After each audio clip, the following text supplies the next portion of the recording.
Redneck Mini 14 here, and if you're buying a firearm that was imported from another country, or maybe you're buying parts kits that were imported from other countries to build guns like an AK variant rifle or an FN FAL or something like that, you'll probably have to abide by the laws of 922R compliance.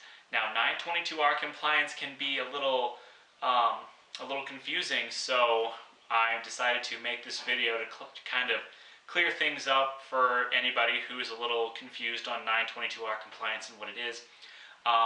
So we're going to go through the parts that are on this rifle right here. This is an AMD 63, and we're just going to go through the parts and tell you which ones are American made, which ones are imported, and tell you exactly how many parts need to be American made versus imported.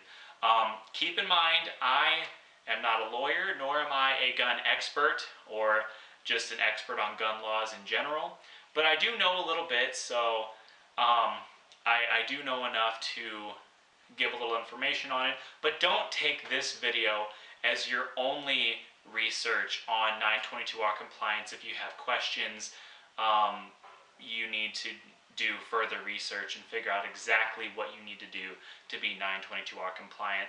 But this should hopefully be a good starting point for you, so let's get to it.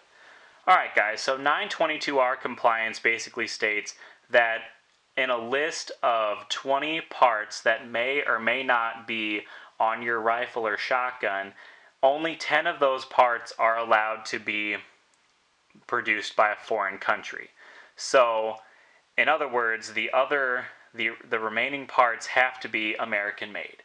But not every firearm has all 20 parts on that list, and not every part on a firearm is on that list either.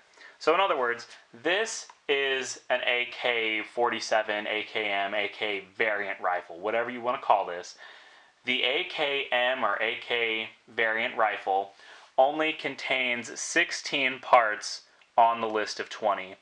Only 15 if you don't have a muzzle brake, or I guess if your muzzle brake is welded on. So on this particular firearm, there are 16 out of 20 parts on that list. That means that 6 parts on your AKM rifle must be American made, and the remaining 10 are either allowed to be American made or foreign made. It doesn't matter, as long as you have at least 6 American made parts on your rifle. So let's go through on this particular rifle what is American made and what's not. On the AMD 63, the stock, this is a fixed stock, is made by Phoenix Technology, and it's made in the USA. I want to say that it's, they probably make them in Phoenix, Arizona or something, but I have no idea. That's just what the name kind of implies for me. So, the stock is one American-made part. The trigger group contains 3 parts: the trigger, the sear, and the hammer. And on this particular rifle, the trigger group is a Tapco G2 trigger group, which contains 3 American-made parts. So right there between the stock and the trigger group, that's 4 American-made parts on this rifle. Now, on the newer versions of the AMDs, the 63s and the 65s, they put American-made barrels on them.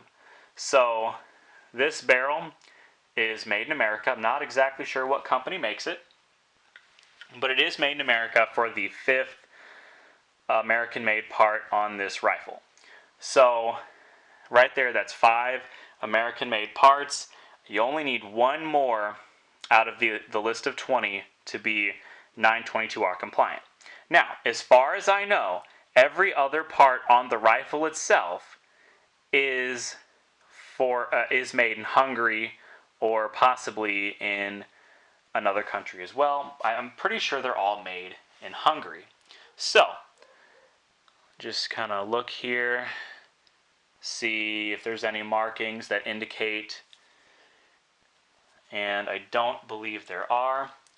So that means that the pistol grip, the forend, the receiver, the trunnion, the bolt carrier, the piston rod, the muzzle brake, those are all foreign made. They're all made in Hungary, which means your sixth 922R compliance part that has to be American made is in the magazine. The magazine contains 3 American made parts for 922R compliance: the mag body, the mag follower, and the floor plate.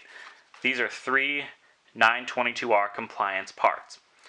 Now, that means if you want to use surplus mags, the steel magazines that you get from like Korea or Russia, Bulgaria, whatever, I'm not exactly sure what all countries they come from. If you want to use those steel magazines, you either have to change out the follower or change out the floor plate. Now, for me, this doesn't matter because I am going to do some modifications to this rifle. I will be putting some more American-made parts on this rifle. The pistol grip, the handguard, and the muzzle brake are all going to be switched out for American-made parts. So once I do that, it doesn't matter that the gun was imported with only 5 American-made parts plus the magazine. So once I do that, I will be allowed to use surplus magazines. But until I do that, if I wanted to use surplus magazines, I would have to change out one of those 2 parts. So anyway, that's my little explanation on 922R compliance. If you have any questions, you can leave them in the comment section below. I may or may not be able to answer them. Like I said, I'm not an expert and I'm not a lawyer. I just know enough to where I know that I am legal.